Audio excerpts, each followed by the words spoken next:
Thank you, Sebring.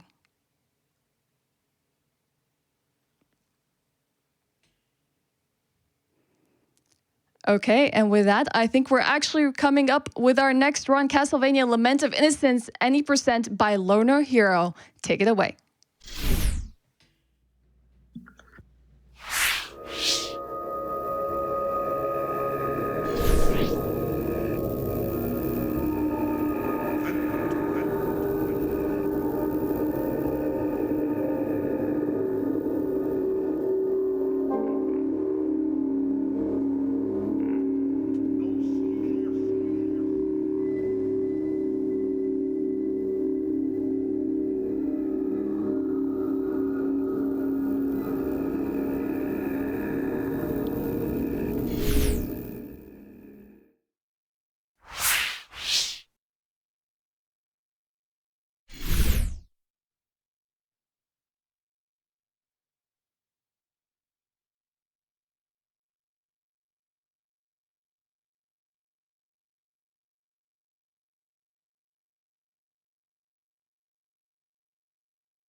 An era long past, as monarchies weaken, local feudal lords grew in power.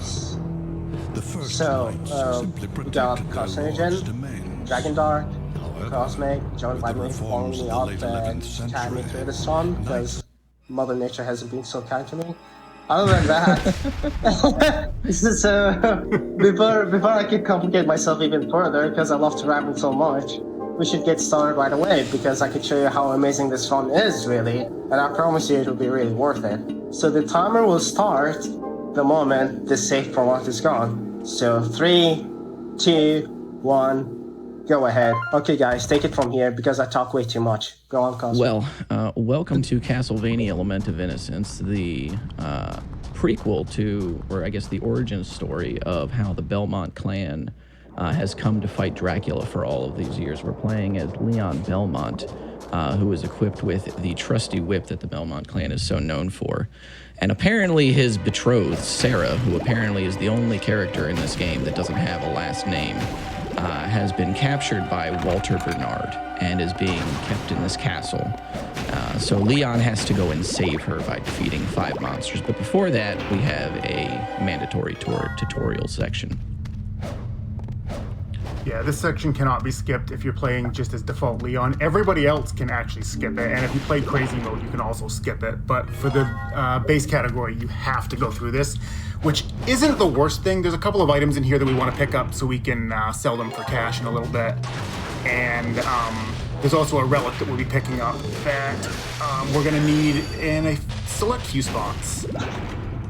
Yeah, worth noting, by the way, that the whip in this game does have light and strong attacks, and then you alternate between those with different combinations to do different attacks.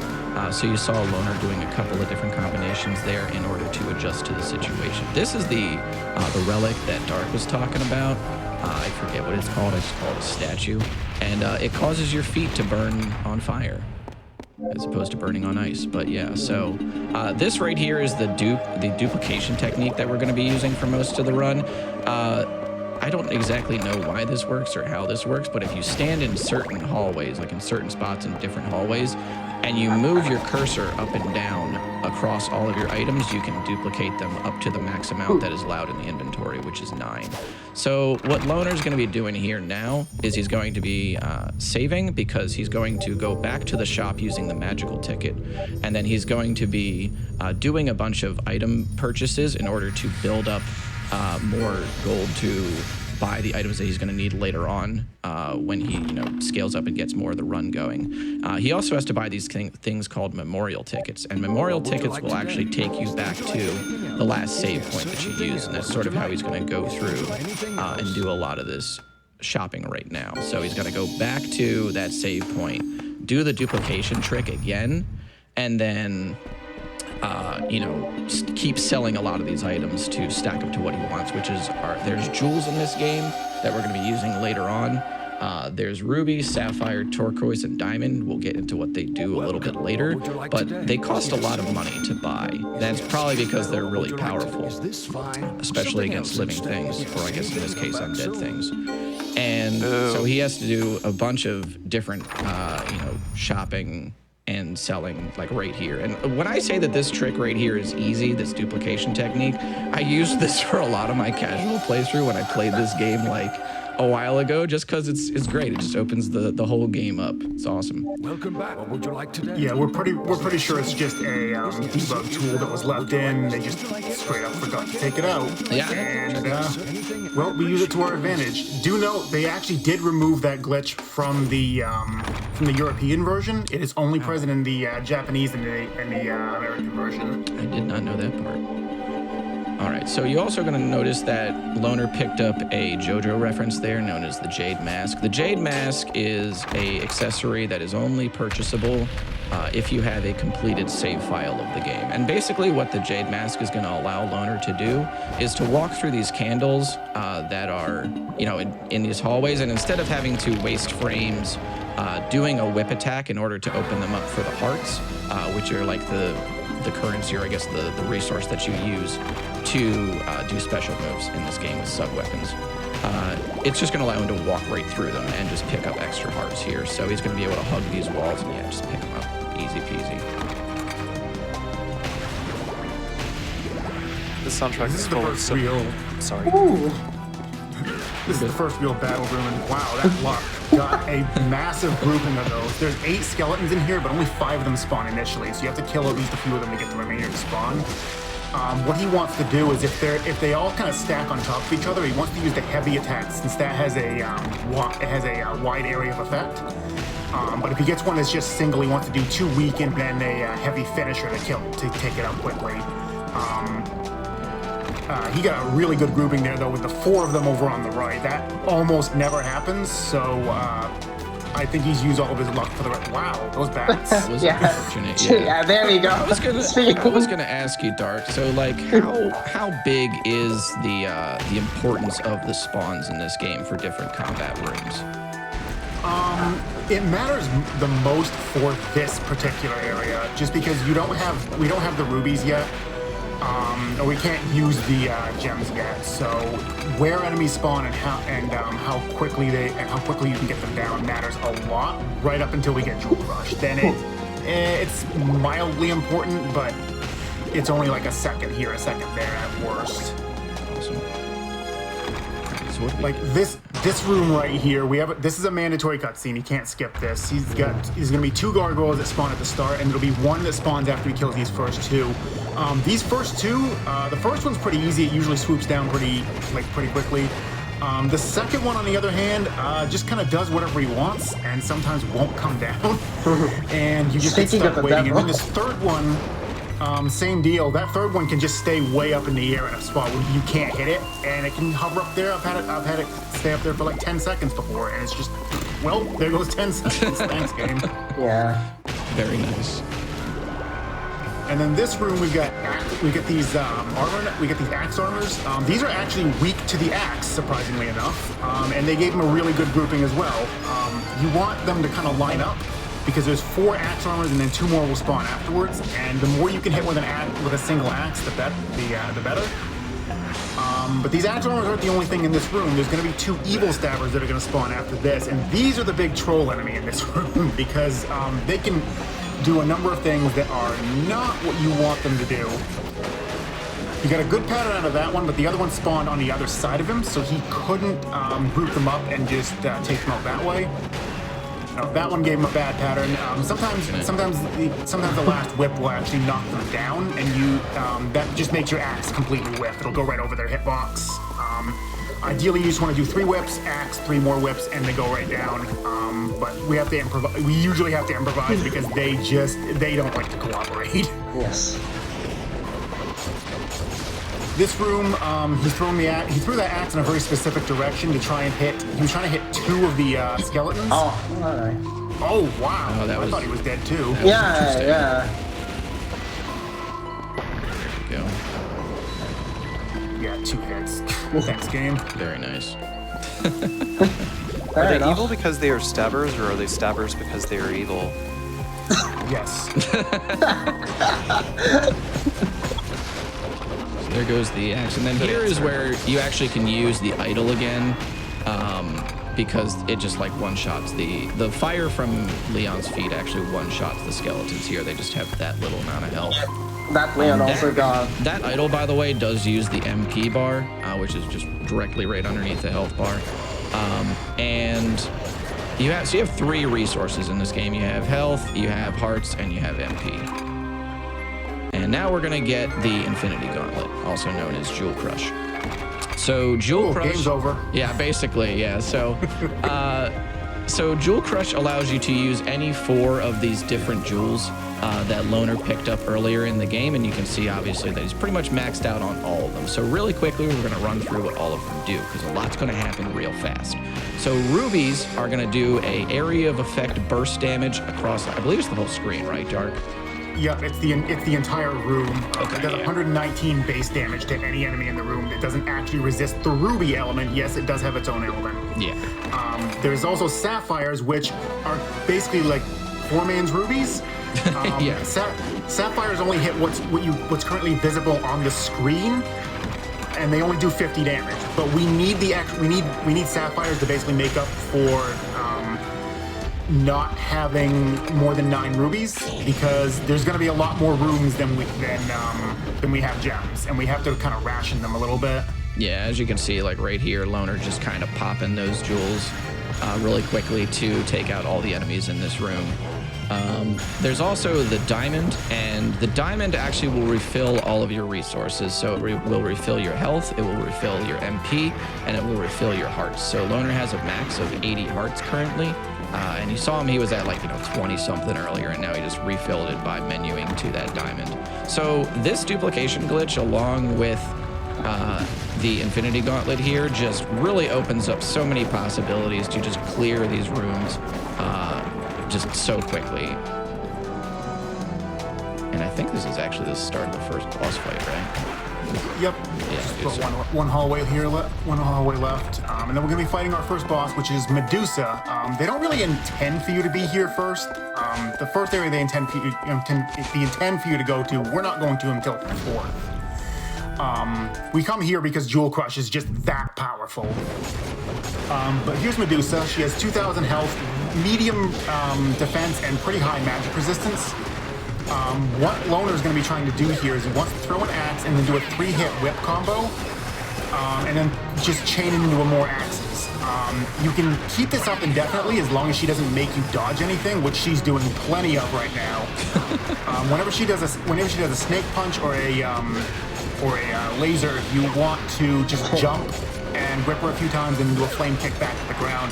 It's not as much damage as what he's able to do right here, but it's better than not doing damage at all. That is an awful position for her. Oh my goodness. She was right up against... So the safe spot, whenever she does that, when she yells damn you, the safe spot is behind her. And she's just backed right up to the wall because she likes to do that. She also has an attack where she can roll, and she's completely invulnerable while she does it. Thankfully, she doesn't seem to want to do that. And once she's below 50%, she doesn't generally do it, unless you get hit by one of the lasers and turn to stone.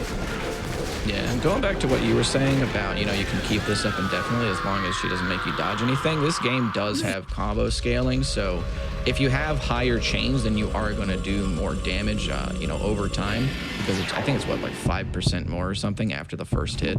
Something. Yep, plus 5% after every hit past the first one. Yeah. So if Loner had gotten a little bit, you know, like better patterns there on Medusa, he really could have started chucking out a ton of damage on her, but she just decided to keep interrupting him, unfortunately. So now we're gonna go ahead and dupe up here. Last last jewel to talk about here as well is the turquoise, and that's not gonna be super important until later. But there's 5 different sub-weapons in this game. There's the axe, which we currently have. There's holy water, crystal, dagger, and cross. And the turquoise is actually going to roll between all 5 of these randomly. And like I said, that's not gonna be important until later, but I do wanna set it up now. Well, he is going to be using it here in the next room while he's waiting for enemies to spawn, because he wants a cross right now. That's right. And the turquoise, it won't ever give you the weapon you currently have. It's only of the 4 that you currently don't. And if you're looking for one specific sub-weapon, the odds of getting it within 8 turquoises, rather the odds of not getting it in 8 turquoises is about only about 10%. So I'm sure we're going to see it happen at least once because marathon luck. Yeah, that's true. What was I gonna say?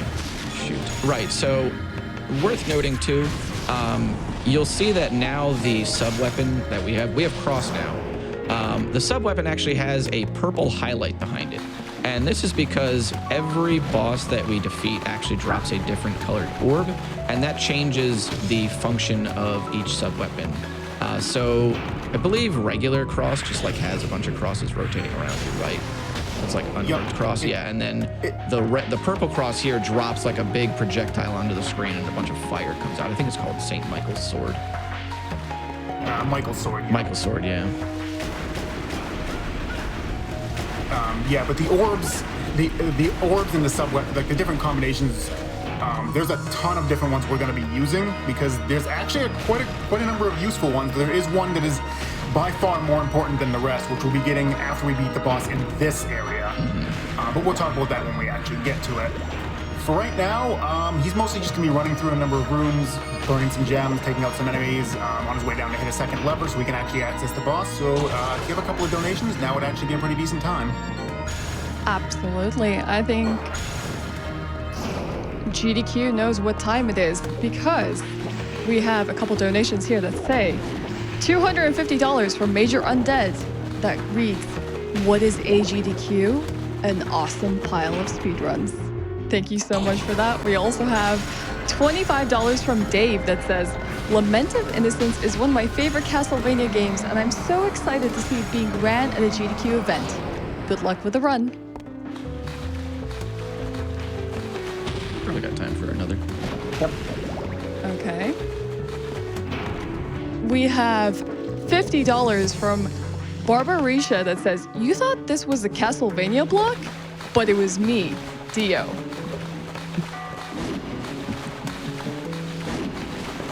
Is this the other lever? I always forget.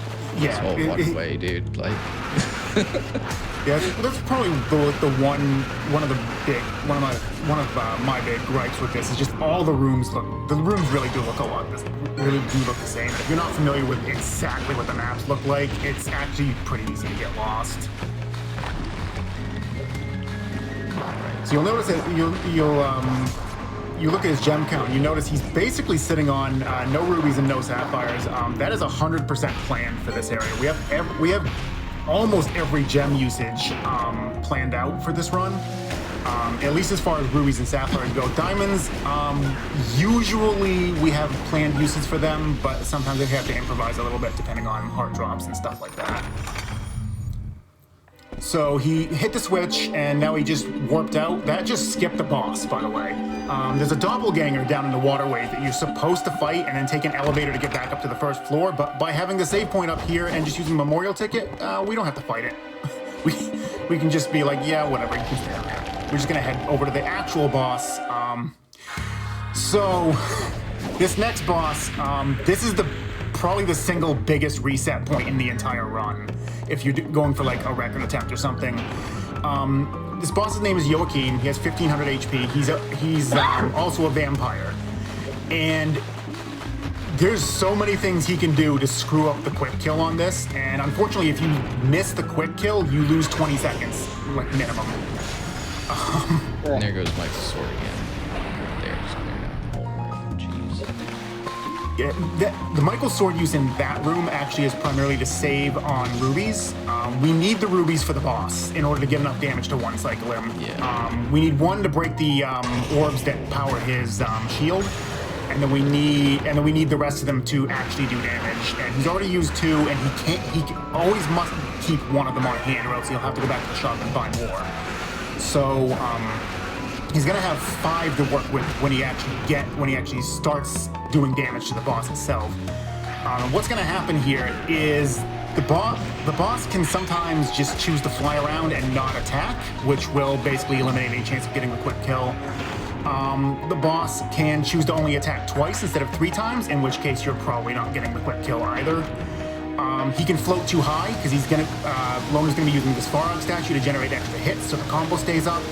He can float too high, and the Svarog statue might not hit him because he's too high off the ground. And it's also possible that I just forgot what I was saying. Well, here's Joachim, and then we can now see the health melt from all this stacking that's going on here. He's gonna almost lap the red health bar there. Oh, I and knew then it. he just flies away. Jinxed. Yep. He gave him the 2 attack pattern, which is basically you're almost never gonna be able to get him in one cycle that way. Unfortunate, but down Joachim goes. Loner did have enough foresight to keep an extra ruby on hand to deal with the orbs, so he didn't have to go whip all 3 of them, which did save a fair amount of time compared to if he had just gone all out. All right, so now we've gotten the green orb, and so Loner is actually going to roll for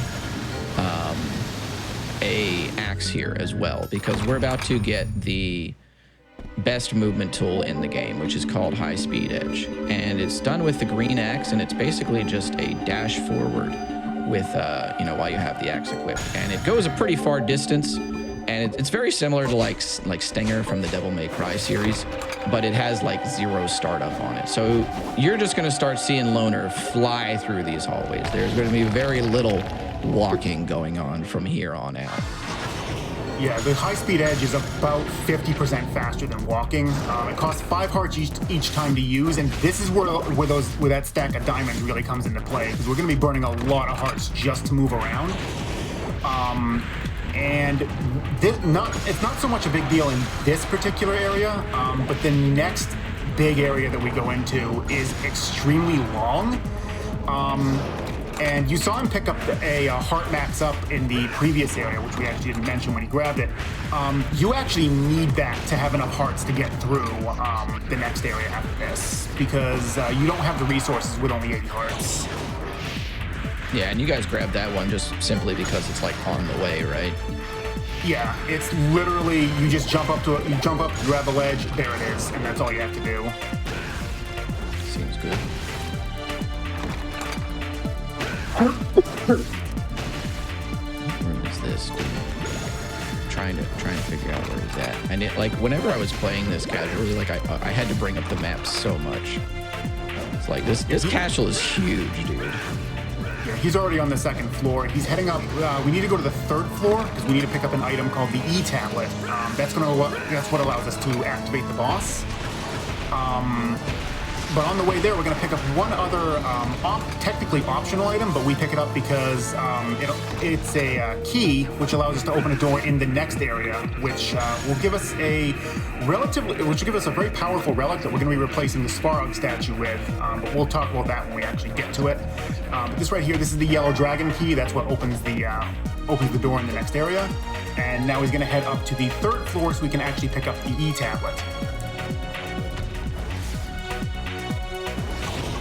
And this would actually be another time if you got like 1 or 2 donations. Now would actually be a pretty good time. Perfect. I actually do have some donations for you here. We have $25 from Alchemist that says, Lament of Innocence is my all-time favorite action game, but I've never tried to breeze through like this. Great job, LonerHero. We also have $50 from Rage Cage that says, "Good luck on your run, LonerHero," from a fellow Devil May Cry community member. Can't wait to see you kill it on the GDQ main stage. Appreciate it.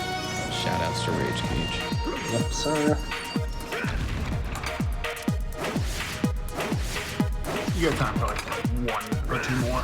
Okay.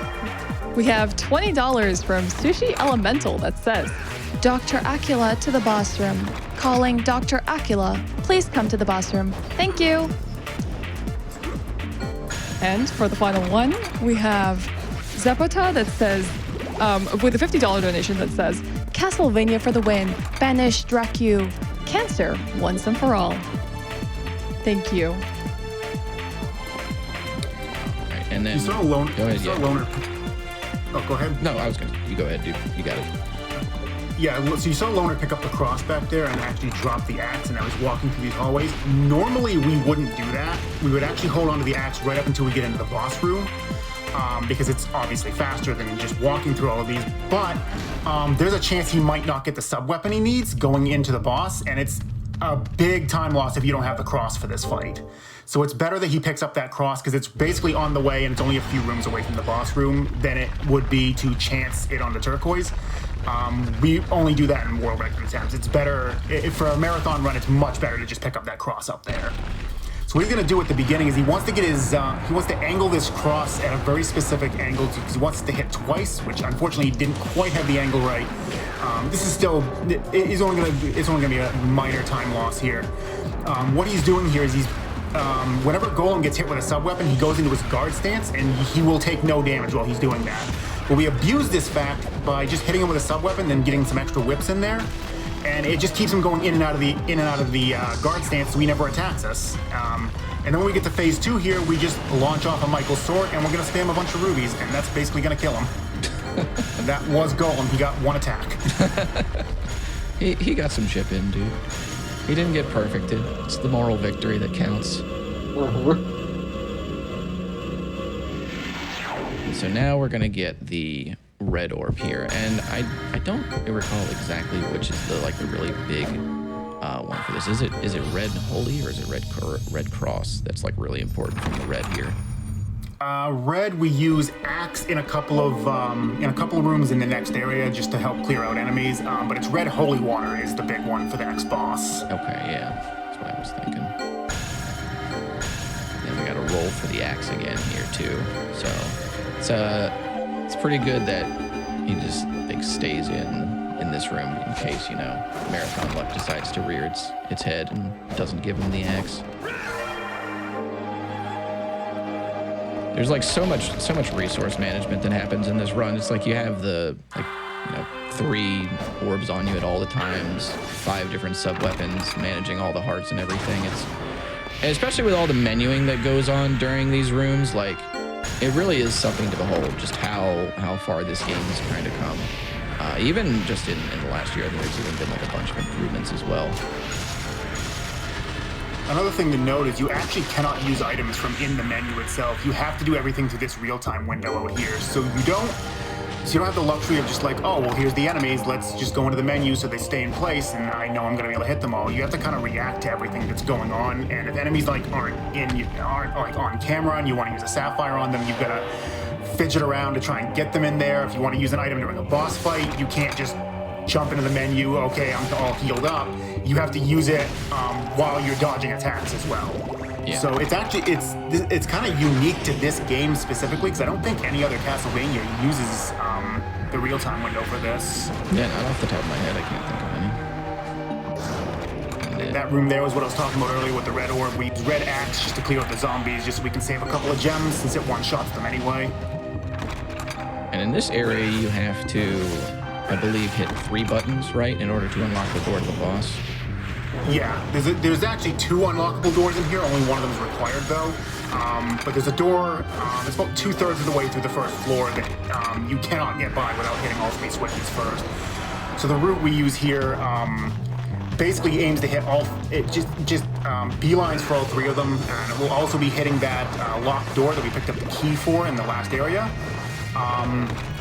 And that will be coming up not too long from now, but Other than that, it's basically just going to be going through a bunch of hallways here. So if you've got donations, this is probably going to be your biggest stretch of them. Yeah, absolutely. Okay, this actually might be a perfect chance to talk about an incentive that is going to be coming up during this Castlevania block. In not our next run, but the upcoming run, we have Castlevania Circle of the Moon, and you get a chance not to watch just one run, but 2 runs if we meet this incentive for the bonus Magician Any Percent run. We're currently less than $7,000 away from it being met, and let me tell you, I previewed the run, and it looks hilarious. I don't think you're going to want to miss out on this. So in the Castlevania block, if you want to see not 4, but 5 runs, make sure that when you are donating, you are putting it towards the bonus Magician Any Percent run for Circle of the Moon. But I also do have some donations for you here as well. Everyone knows what hour it is. We have $50 from Dukin that says, Alucard walks into a bar, and the bartender says, why the cursed bloodline? We have $50 from Simon that says, the morning sun has vanquished the horrible night. Good luck to all in one of my most favorite series. I wonder by horrible night, are we referring to the awful game block? Because let me tell you, some of the things I heard earlier will stay in my dreams forever. We also have $25 from Polarity Bear that says, what is a GDQ run? A wonderful pile of donations. Just getting my donation in during the Castlevania block. And thank you so much for that. It is going to a fantastic cause, Prevent Cancer Foundation, and every bit matters. And we have $25 from EGP Noodles that says, Lament of Innocence is one of my favorite Castlevania games. Have a great run, LonerHero. Thanks to all GDQ staff for this amazing event. It should be the 3rd switch right there. So this next boss, I believe, is the Undead Parasite, right, Dark?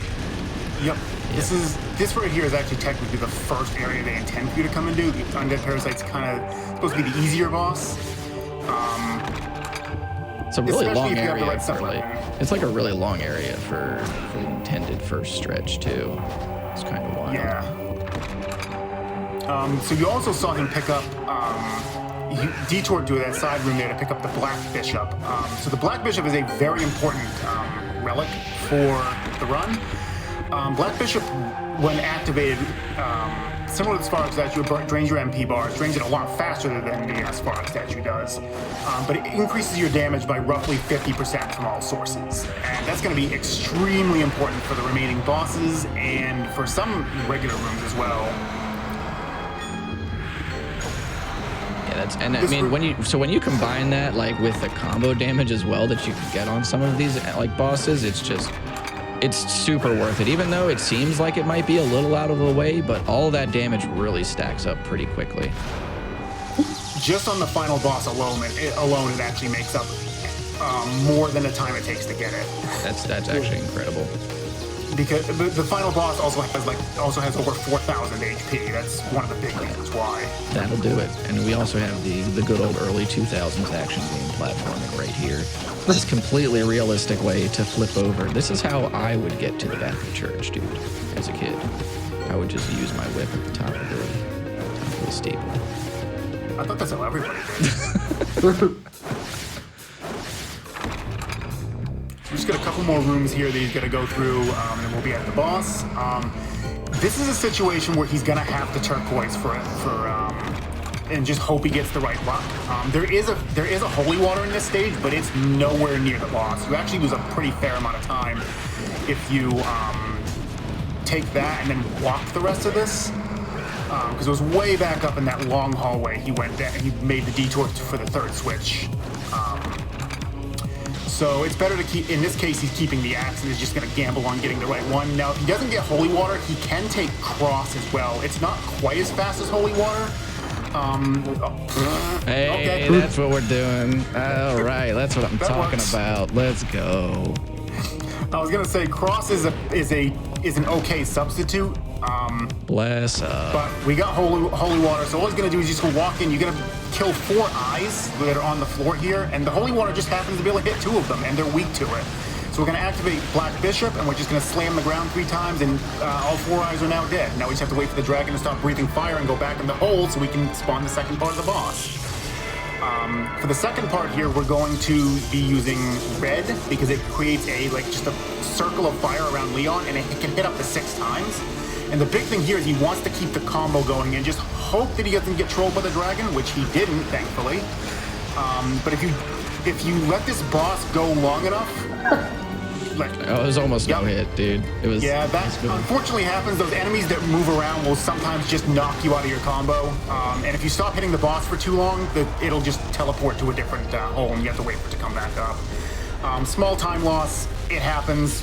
There's not really a lot you can do about it. Sometimes the RNG is just not with you. Almost got to see that health bar lap. Yeah, dude. That's what I hope for on every boss when I watch this run. Is just like I want to see an entire bar of just red, just gone. By the way, like the Leon you're seeing here, you're not seeing the Leon from RE4, not the Leon from DMC1 either. Yeah, this is Leon with a much superior hairline.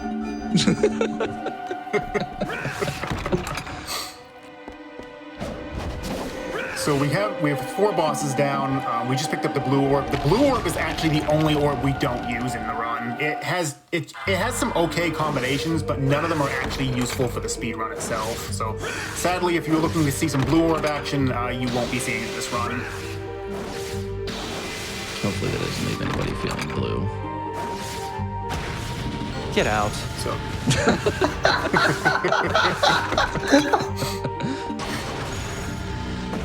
So this is Ghostly Theater. This area is a little bit annoying. Some of these skeletons here that he just went through, you saw he had to stand and wait for them to reform.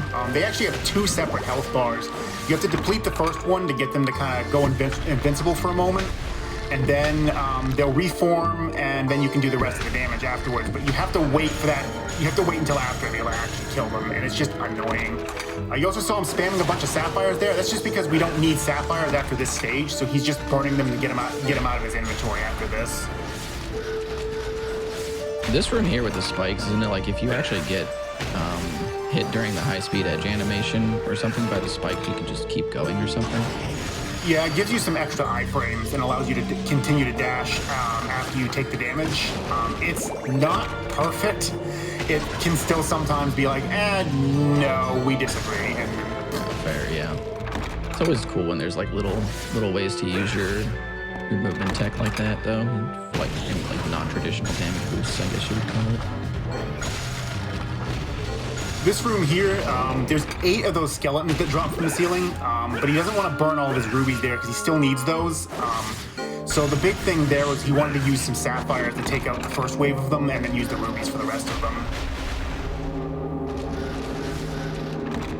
And some more spikes. And this room is a bunch of spirits with an axe armor that spawns pretty late. He's just going to use Black Bishop plus a ruby, and that literally takes out the entire wave at the second point of it. Oh yeah, here we go. This right here.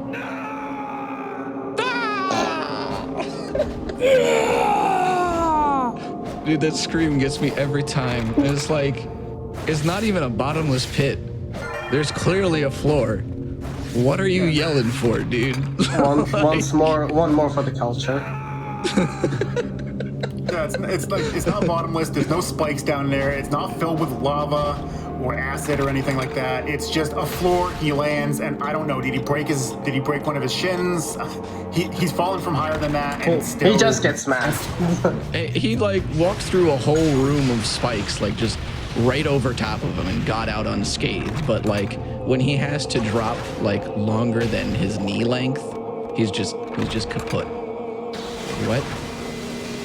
And here's a damage boost right here. This is nice. Yeah, I like that. So the big thing with that room is you can't, on those wooden platforms, you can't jump or attack, or you'll break the platform and you'll fall down to the lower area. And in that particular room, you don't want to do that because it puts you on the other half of the stage, and it takes a while to get to this room if you go that way. But you saw him also pick up a knife right after picking up the curtain time bell.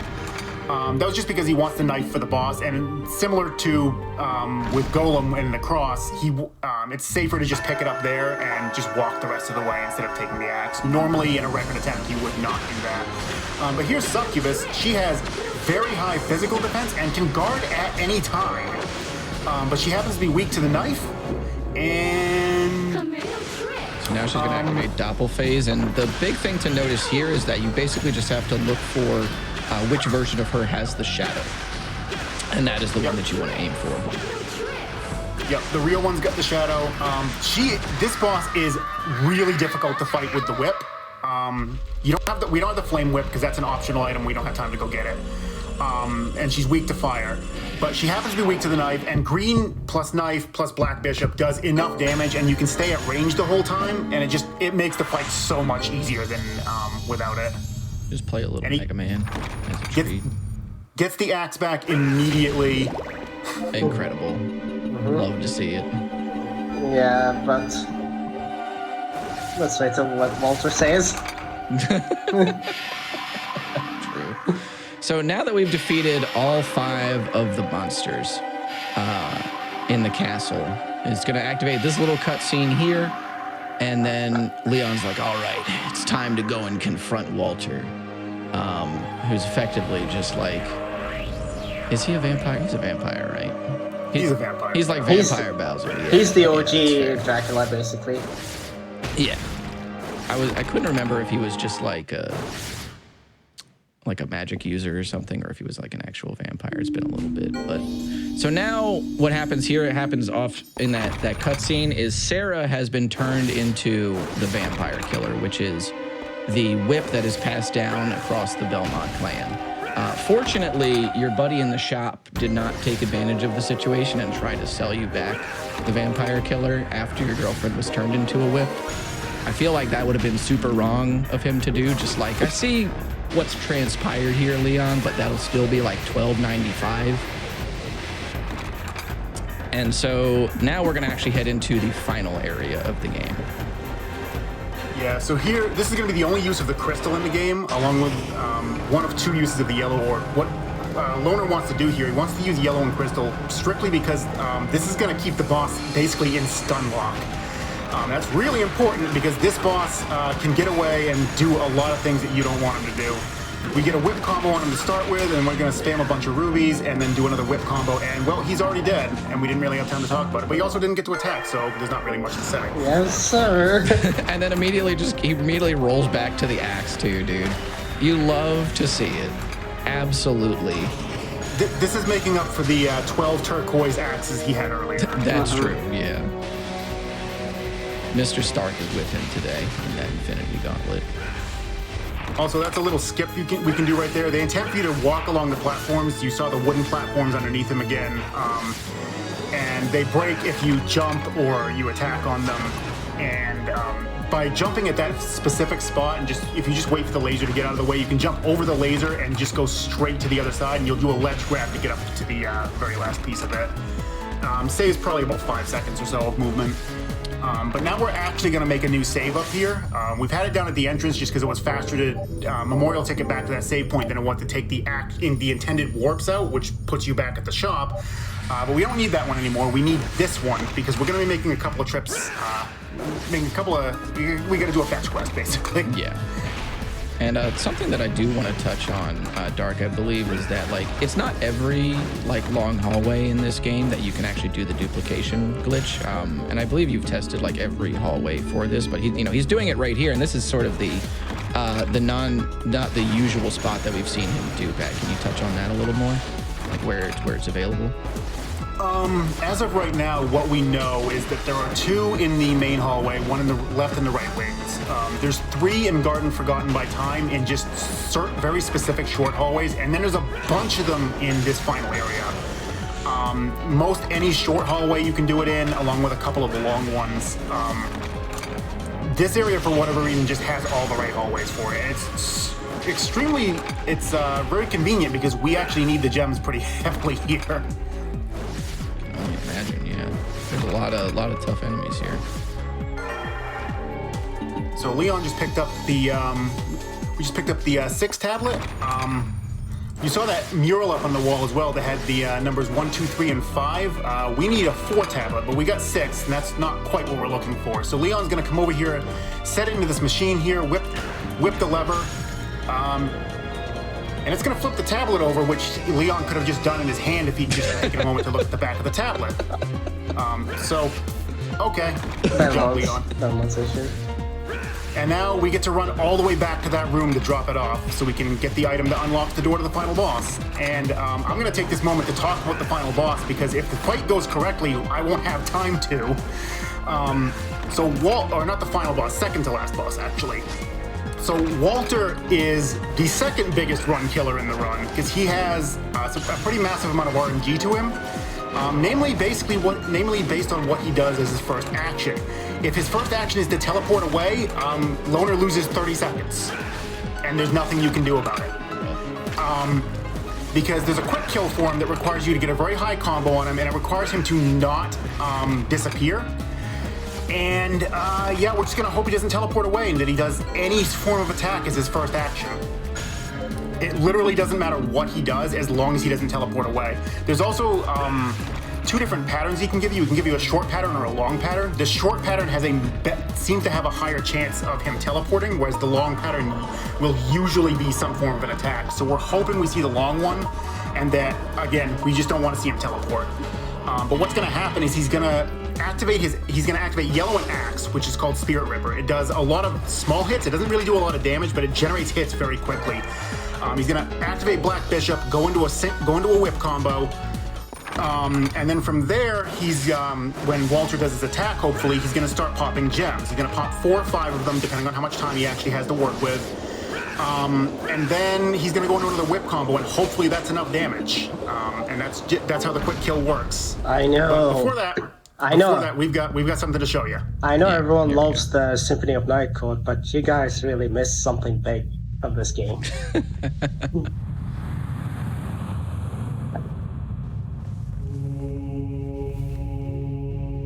Welcome. I have been waiting, Leon. Walter, I will never forgive you. I see. It seems you have enjoyed the gift that I gave you. Yes. Thanks to that, I now have the power to defeat you. Well, that power is quite something. But I am beloved by the night. You will taste my powers. I'll kill you and the knight! Interesting. Now the curtain rises. I'll kill you and the night. There is one more. There's one more. Oh yeah, that's right. Yeah. I never get tired of hearing that one. There is one more.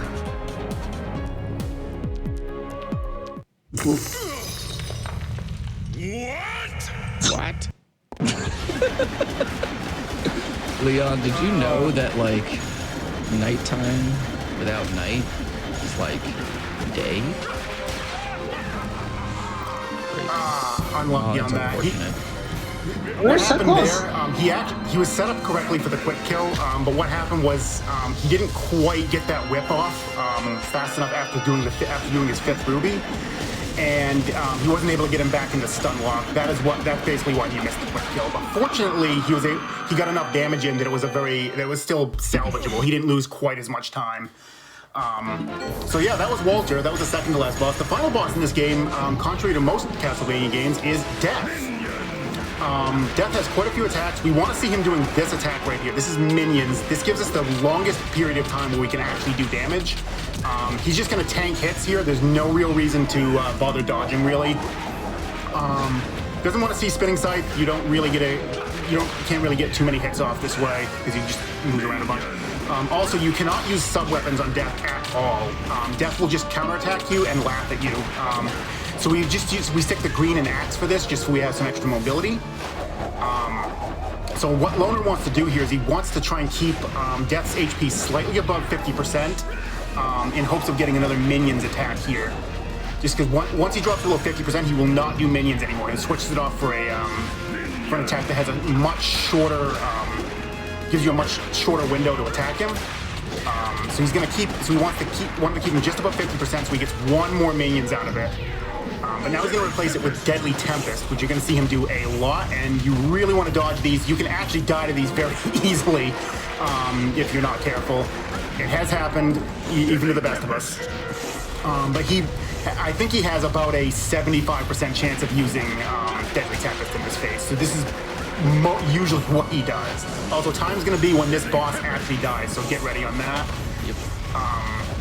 Probably about 10 to 15 seconds away here, if not less.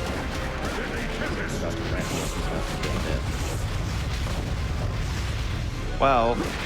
We're talking about There you go. killing the knight. We're also killing an entire part of the cycle of life. I have the power to destroy all related to the All right, vampires. and that was Castlevania divine Lament of powers, Innocence. you are no 90% exception. Leon. Good run, Loner. Good stuff. Yeah, it had a few spots of bad luck, but overall, that was a really solid run. Yeah, I'm hella proud of it. Yeah, I like, thanks a lot. Like, you guys carried me a lot, and I was obviously holding myself, you know, like trying to breathe or something. My hands are sweating, I'm shaking. I don't know what else to say, but yeah, I pulled that off. So, I wanna take this opportunity to shout out the commentaries that I had with me, Cosmic, Dragondark, Carcinogen. You guys were great. Thank you for having here.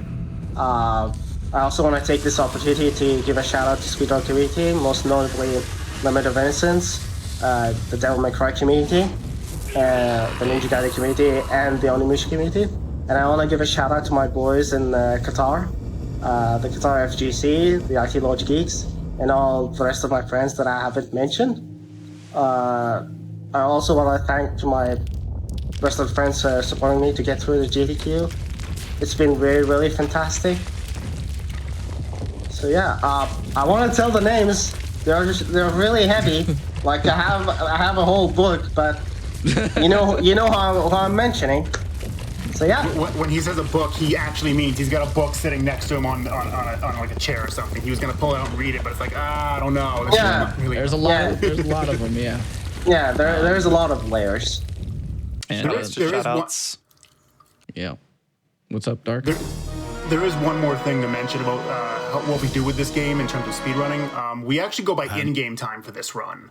And the reason for this is this game has been released on multiple platforms. It's on PS2. It was originally on PS2. It was ported to PS3, and there are some less than official ways you can play it as well, which we won't get into. But every platform you can play it on has different load times. However, the in-game time does not run when the game is physically loading. So we go by in-game time because it basically equalizes all the platforms across. It just normalizes all the platforms so everyone's competitive with each other. It doesn't matter what you want to play it on. So if the run looked interesting and you're interested in taking a look at it, don't be afraid if you don't have the right platform for it, because any platform is fine.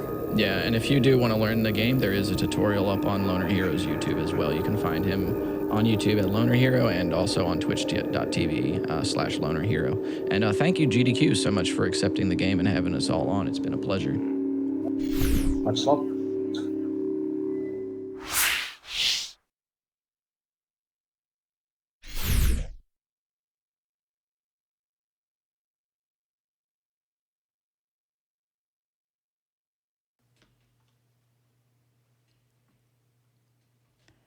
What a fantastic run by LonerHero and a fantastic Castlevania game to experience. And one thing Castlevania games don't fail to do is show you a good time with their exceptional voice acting and one-liners. But this is not the end of the Castlevania block. We'll be seeing a lot more of it. For the meantime, let me read you a few donations. We have been getting quite a few and quite a bit of love. Oh, and of course, if anything, we do have a few puns and jokes that come our way.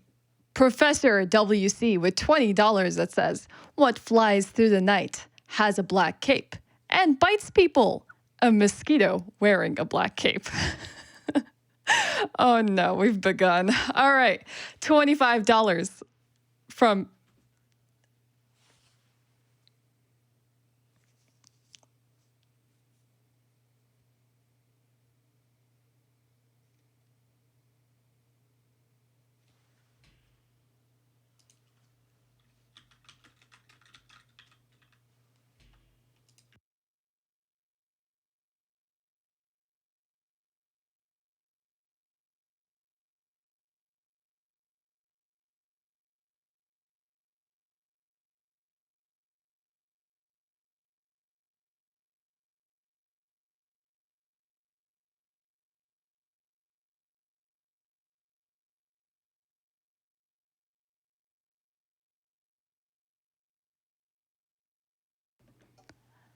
I do have a few more donations for you after this, but quickly we are going to take a quick break and then we'll come back with more Castlevania runs and good donations to read. See you in a bit.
Okay, it seems that $25 donation will not be stolen away from us. We will actually get to read it because you know what?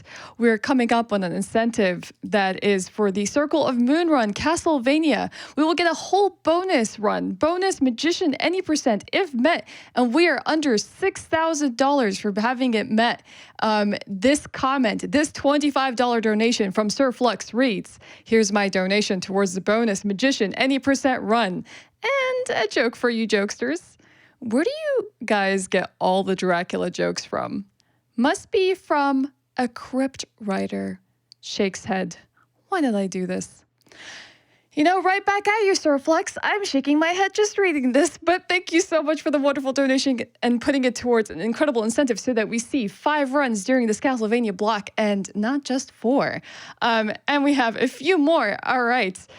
A lot of people are excited. $25 from Serdan that says, "Been waiting for the Castlevania block. Can't wait for the Magician Run incentive to get unlocked." Same here, Serdan. I can't wait to see it. It's going to be a hilarious run. Fifth Echo donates $50 with longtime watcher, first time donating. Castlevania block is the best block. I quite agree. I'm very much enjoying it, Fifth Echo. And Miss Crash comes in with a $50 donation saying, I'm on the clock, but I want to drop by to donate for the Castlevania block. Thank you to the runners. You all rock. I'm sure killing Dracula will be a cakewalk. Miss Scratch, it's so nice that you came in and decided to give us a little donation in your brief time of day. It means the world. Thank you so much for donating towards Prevent Cancer Foundation.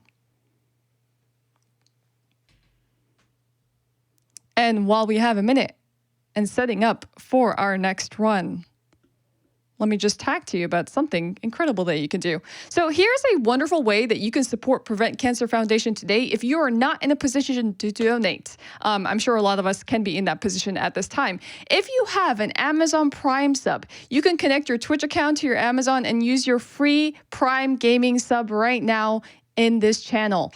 All revenue after taxes that GDQ earns from subscriptions and bits for the month of January will be donated to PCF. So you don't need to donate directly to be able to benefit this great charity and Prevent Cancer Foundation. You can drop your Prime Gaming sub right now and make a difference.